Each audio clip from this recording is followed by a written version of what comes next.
Hello, everyone. Welcome back for another episode here. I'm very excited to dive into today's topic because we are in March of 2025. And although I live in a very sunny state in Phoenix, Arizona, a lot of you guys don't. And you are still in the middle of winter where the weather is just not ideal. You're probably not seeing a lot of sun. I know exactly what it feels like. I used to live in Ohio, and the winters always felt long. And I just remember going through winter, and sometimes I would go 2 weeks without seeing the sun. And I just started watching myself each winter just not loving it. It's raining and then it snows and then the snow is pretty, but then it melts and it gets muddy and it's dirty and you just don't spend as much time outside because it's cold and it's gross. And this is like a recipe for seasonal depression, winter depression, and blues. And I want to dive into that topic today. What is winter depression, seasonal depression? Why does this happen? Why, do some people get affected with it a lot more than others? And there's various factors to that. And I'm sure you've heard the term like, is all because of the sun and you get blamed or the sun gets blamed for this because you're not seeing as much sun. And while the sun has something to do with it, but it is not the top thing that is the reason why you have seasonal depression. There's many, many reasons here, and I will walk you through that. So I'm not going to be here and just tell you, oh, it's just because you're missing sun and go where it's sunny. Like if you want to come to Arizona and vacation, cool, do that. It's awesome. It will lift your mood 100% because the sun is something that will do that. You get the vitamin D, it's bright and it's sunny and it will absolutely give you that dopamine boost. However, there are many other things that will create or have this ripple effect of seasonal depression. Some people, they will literally go into seasonal depression the minute it hits fall because they know that winter's coming. And there's a lot of things that are attached to that. It could be like mental and emotional things too. Like I hate my job, I don't want to go to work. Like if that's something that is depressing to you, yeah, that's not going to help. Or it could be like you don't like the relationship that you're in and that's depressing and there's nothing really exciting and motivating in your life. That can create, seasonal depression because now all of a sudden you don't have the sun, you don't love your job, and you don't really like the people that you're around or the relationship that you're in. Like it's the truth, though things happen. But I want to walk you through, why does seasonal depression happen in the first place? And why do some people experience this while others don't? I'll tell you a little story here. I have a client that went through my 6-week coaching program. We just finished it last week, and it was amazing to watch these people. I had over 40 people in it. And by the way, we are launching the next 6-week program March 31st. So I want to invite you in to go and join the next 6-week program. I'm going to be sharing a lot of testimonials and information over the next few weeks on this program because it was absolutely incredible what happened in this program with the people that really put their time and energy into learning the things that I teach them. And, the amount of people that are like, I have never been taught so much valuable information, and they feel like they can now walk away and you continue to apply these things. Because I'm not telling you to go on a diet. I'm telling you how to fuel and nourish your body in a very healthy, balanced way. And that's what you learn in the 6-week program. So www.undietyou.com. You're going to go under work with me and you're going to see the 6-week program tab. You're going to click on that and you can enter. You can enter now and then we'll start on the 31st. But please bookmark that. If you're not going to, enter now, bookmark it and then come back to it and make sure you enter because it's life changing. Okay, so this girl that lives in the Midwest in a state that I used to live in and is, usually every winter she experienced seasonal depression. And she just like hate winter. She'd hate the days. She'd hate herself. Like it was just all these things that she just didn't like. And while she was going through this program, we started in January, ended in March, and all of a sudden, like about halfway through the program, we're in my VIP group there, which I highly recommend the VIP because you get weekly calls with me. And that was the most powerful and beneficial thing for the VIP people. They loved it. They're already telling me that they miss it. So she told us on one of the VIP calls, she's like, I have always dealt with seasonal depression in the winter. And she's like, this winter, I have zero seasonal depression. I don't have any depression. There's no anxiety. In fact, I'm loving my days. I'm loving experiencing winter. And it got me thinking because I realized because the other thing that she did is she did some blood work with me. So when we do blood work, we really look at what's deficient in the body and what it's needing, and we start giving it that. And that is a compliment to your progress, like how fast your progress is going to be because we're really focusing on giving the body what it needs. So that got me thinking because I realized that she started, you know, really fueling and nourishing her body and giving it really good food. It's not that she was eating terrible before, but she wasn't eating the right types of things in the right amounts to complement her body and her health.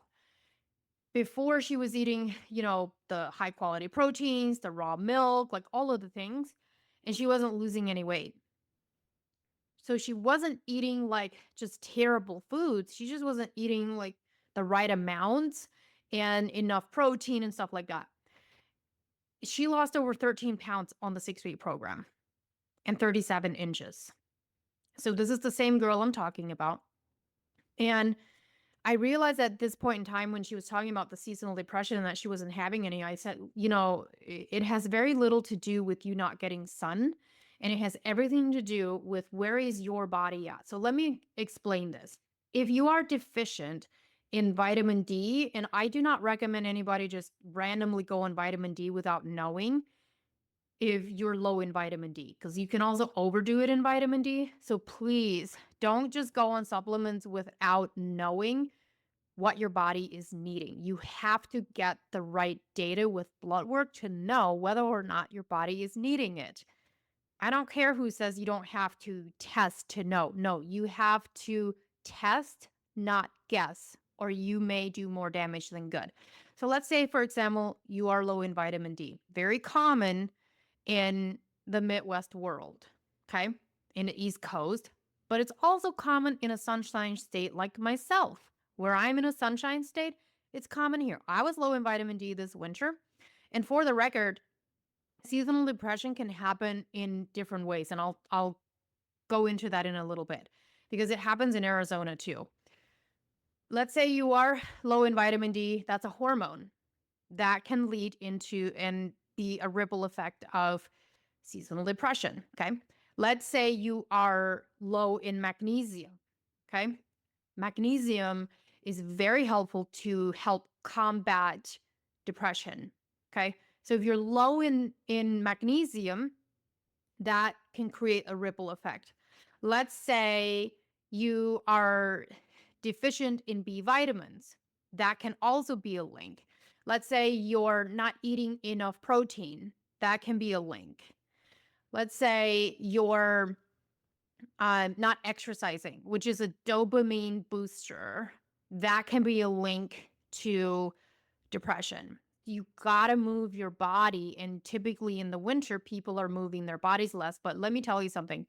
There are so many ways that you can still move your body in the winter. My 6-week program, people were walking outside in the cold as long as it wasn't like too cold. And they said it was the most life-changing thing ever. It's actually really good for you to walk outside when it's cold. Really good for you. And then we have home body workouts. So I have workouts in there that you can do at home. So if you can't go outside for a walk and stuff, you can do workouts and you're still moving your body. There's no excuse. You can do it. It's just adjusting how you're doing things. Okay, so the next thing is, let's say you have low, or your hormones are off. That can lead to seasonal depression. Your thyroid could be off. That can lead to seasonal depression. There's so many things that can lead to seasonal depression that have very little to do with the sunshine. Now, let me explain what I mean by people in Arizona, even though we live in a sunshine state, can still get seasonal depression. Okay. In the summer here, when it gets to 110, 115, and 120 degrees, which, by the way, is way different than in somebody that lives in a humid environment. So if it was Ohio and it was 100 degrees, we'd be dying. Like, that would be hot. 100 degrees here is like nothing. Okay. Once it gets to 110 and above, that's harsh. But it's not the same as most people think it is, because our humidity levels are so much lower. But in the summer, when it starts to hit 110 and above consistently, you basically just stay inside an air conditioner or go to the pool. So you're spending a lot less time outside because of how hot it is. This is where people in the summer in Arizona, even though it sunshines literally every single day, they still get seasonal depression. And it has to do a lot to do with the environment.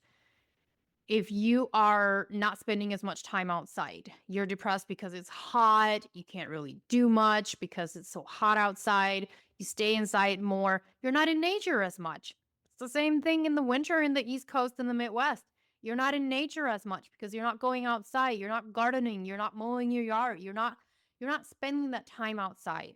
Nature has so much to do with it. So it's not just the sun. The sun can help, but it's not just that. So vitamin D deficiency can happen in sunshine states. Also, let's just say someone that has an overloaded liver will have a harder time absorbing vitamin D. So there are people that literally spend this, time in the sun every single day, and they don't absorb vitamin D, and they're still low in vitamin D. And it has to do with their body not absorbing the vitamin D properly. So those are all things that are connected to seasonal depression and those winter blues.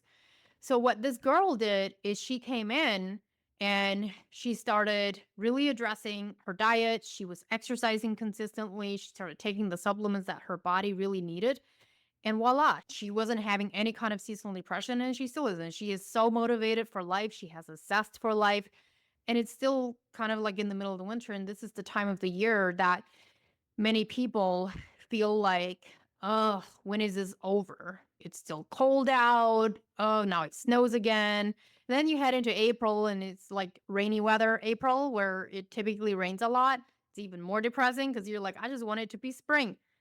There's many reasons why this can happen. So if you really address your health and you start feeding it good food, you start giving it the vitamins and minerals that it needs, you start making sure that you're sleeping enough. You got to make sure you sleep enough, and you exercise as well. It will make all the difference. So if you are someone that struggles and deals with seasonal depression in the winter, like, have your blood work done with the right person. That's what I do. In-depth blood work. And I highly encourage that, because a lot of times, they don't test enough when you just go to a regular general doctor. They don't test enough. And so I go much more in depth to find out what is really going on. And then we start giving your body what it needs. But it's not enough to just, slap supplements on. Like, that's easy. Easiest thing to do is slap supplements on and continue to do the rest of your diet and lifestyle the way you were. It's not going to fix the problem. It's an enhancement. Supplements are an enhancement based on what your body is needing, but it is not the final answer. Just the same thing as medication. Medication is not the final answer. A lot of times medications, not all, but a lot of times medications are a band-aid to what is really going on. And it may help or it may make it worse depending on the situation. But it's not the final answer. You have to do the hard work and address the root of what's going on, and, eat good food. I just had a conversation with a gal this morning at a consultation that I had, and she was telling me, when I do consultations with people, they last anywhere from 30 minutes to 45 minutes. And think of this as like a doctor appointment where you get like you get 15 minutes, maybe. I take all that time to really understand your health history and like what's been going on. So anyway, so she told me that she last year she went to the doctor because she had all this stuff going on for the last 20 years or so. And the doctor like looked at her and asked her how she was doing. And she just bursted out crying because she's like, I'm frustrated. This is how I feel. I'm literally tired all the time. Sometimes I sleep 3 hours a night. Like I can't sleep. This whole slew of things. Well, the doctor ended up prescribing her medication for depression. And she was like, you're just depressed. Didn't do any other kind of testing for hormones, thyroid, what else may be going on. Nothing. She just gave her a Prozac prescription. Thankfully, this girl went home. She picked up the medication, but then she went home and she was like, I never even told her that I was depressed. Why did she give me depression medication? Because I'm not depressed. I'm just tired and I hurt and my body needs help, but I don't know what to do. I don't know what to give it. And so she emailed the doctor and she was like, listen, like I never said I was depressed. This is not the answer. I'm not taking the medication. Of course, she never heard back from it. And I was so proud of her because that's how you start advocating for yourself. But let me tell you something. If what you're doing is not working and you're not getting answers, you have to take a different approach. I want you to think about where you want to be 3 months, 6 months, a year, 2, 3, 4, 5, 10 years from now. How do you want to live your life? If you're in your 30s and 40s, you shouldn't be hurting. Even in your 50s and 60s, you shouldn't be hurting and barely getting by. You should feel vibrant and good and healthy. But if you are having to go to the doctor and not getting answers and they're just giving you medication or trying to give you medication and they're not really looking for the root issues, that's where it starts. You have to dig deeper. And like I said before, the epitome of insanity is getting up every single day, doing the same thing, hoping for different results. Doesn't happen. If you want different results, you have to do different things. So you have to take a different approach. And more people are waking up to the fact that the answers are not just going to the doctor for basic blood work. It has to go deeper than that. And if you want different results, you have to take a different approach. And that means addressing your deficiencies, doing deeper blood work, and addressing your diet to really learn the proper education of what your body is needing instead of jumping on the next diet. So I want you to rethink about seasonal depression. The other thing too is with seasonal depression, like there's a lot of mental and emotional things that are attached to that as well. So if you're not happy with who you are, or you're not happy with your job or your relationship or where you're going in life, if you don't have any excitement about where you're going and your purpose in this life, that will contribute to it as well. So you may want to rethink about, what you're doing that isn't bringing you any kind of enjoyment or success. Like it's really, really important. I remember when I was a personal trainer, I would talk to people about their jobs and they would complain about their job. And I would ask them, like, why are you at your job? Like, why are you doing what you're doing? And they're like, well, it pays the bills and it's good. And I was like, okay, so you're literally just at your job for a paycheck and nothing else. And they're like, yeah, pretty much because it pays good. Okay. So if you get to the end of your life and you're like, man, I did not enjoy my work and the thing that provided me income to live my entire life. What the heck did I do with my life? What did I do with my life? To me, that is such a waste of your talent because if you don't like your job, okay, you could also like your job and not the people that are around you because there's toxic work environments. So there is that too. And that's a little bit different. I guess you get to that's where you figure out how to deal with that and still like enjoy your job because you're good at it and you love what you do there. But if it's around a toxic environment, what do you do with that? And you have to decide what you do with that. But if you're someone that's like, I hate my job, I don't enjoy anything, but I'm just there for the paycheck, then you have to ask yourself at the end of the day, what do you want out of this life? And if you are someone that is in that situation where you're like, I don't like my job and I don't like the relationship that I'm in, I don't, that stuff will also be a connection to your mental health. There's no excitement, there's no motivation for anything. So the way that I look at it for myself is really paying attention to the things that are aligned with number one, my values and aligned with my purpose and my mission. And learning how to quickly say no to the things that are not aligned with the purpose and the mission of what I'm here to do. And very quickly say yes to the things that do align with that because I know my purpose. So if you don't know your purpose, that's the first place that you need to start is like, what is my purpose and what do I want to leave behind in this life when I die? Like, what do you want to leave behind? What impact do you want to make in this life now? What's that purpose for you? Because every single person on this earth has a purpose, but most people don't know what their purpose is. And so you have to find out what that purpose is and then run with it. If it's something that you're really passionate about, it's like a gal of mine. She is good at her job, but she knows she doesn't want to be there all the time. And one day we were talking and she was, pretty down about things that were going on in her job. And I was like, listen, you don't like your job right now. And what is it that you want to do? If money was not an option or not a consideration, you could do anything that you would want. What would it be? Like, what are you really passionate about? And so she tells me. She tells me what she would love to do and what she's really passionate about. And I was like, so why aren't you doing that?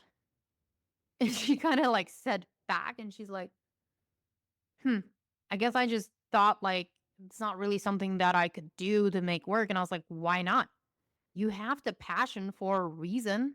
God didn't give you that passion for no reason. It's a gift that you have.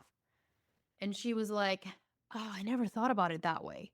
If you're not in alignment with your purpose in this life, let's say you're in a job that you hate, but your purpose and your passion is actually over here because that's what God has gifted you with, then you're going to be miserable in your job because it's not actually where you belong. You belong over here with the gifts that you are given in this life and the purpose that you bring into this life.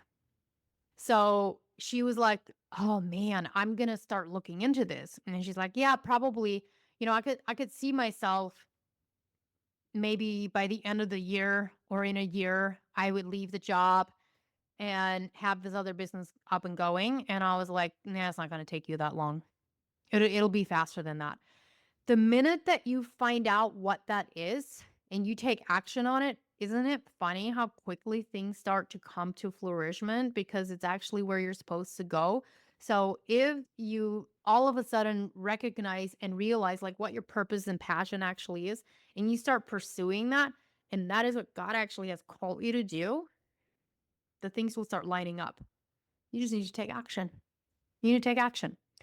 So, seasonal depression is a real thing. We never want to, mitigate the fact that that's a real thing, but I want you to really rethink about how you think about seasonal depression and why it's happening in the first place. Because if you are someone that is missing all of these components or the most important components that you need in order to combat seasonal depression, then I would start implementing some of these things. There's some other things that will contribute to seasonal depression. If you overconsume alcohol, it will 100% create or have this ripple effect into seasonal depression because alcohol is a neurotoxin. It affects the brain and the liver and the organs. And the thing about alcohol is like you might be like, well, I'm depressed, so I want to drink alcohol to make myself feel better. And you'll feel better initially because it gives you a little buzz, but then it creates this ripple effect of other issues, and that can make things worse. So that's another thing that can make seasonal depression worse is if you drink a lot of alcohol, highly processed foods, lots of sugar, all of the things that give you that short-term dopamine hit that are not necessarily good for you. those are the things that you want to pay attention to. And then when it comes to vitamin D is one of the things that I think that you need to get tested before you start taking it, so you know you're not overdoing it. But magnesium is one of the ones that literally like 99% of people are deficient in magnesium and need to be taking a magnesium. And so if you're not taking a magnesium, that's the first place I would start. I love the magnesium from Bioptimizers. It's a blend. It's worked really well for my clients and myself. I'll put the link in the show notes, but if you go to bioptimizers.com and you use code Lizzie10, you'll get 10% off your orders, but it's called Magnesium Breakthrough. And that's what I would start out with. If you're not starting out with anything else, I would start out with the magnesium in terms of a supplement. And then lastly, I want to remind you about the 6-week program. If you're someone that like is ready for the education, proper education, and you want real results that last and things that are sustainable and you can continue on beyond the 6 weeks, please come join my 6-week Undiet You program that we launched March 31st. That will be in the show notes as well. And let's get you feeling better. But here's my notes on seasonal depression and how to combat that. Make sure you're getting your sleep, your water, your exercise, and a good, well-balanced diet will get you very far. Thanks for tuning into the Lizzie Ens Show. If you're ready to take the next step to transforming your health and life, visit www.undietyou.com for all my resources and to book your consultation today.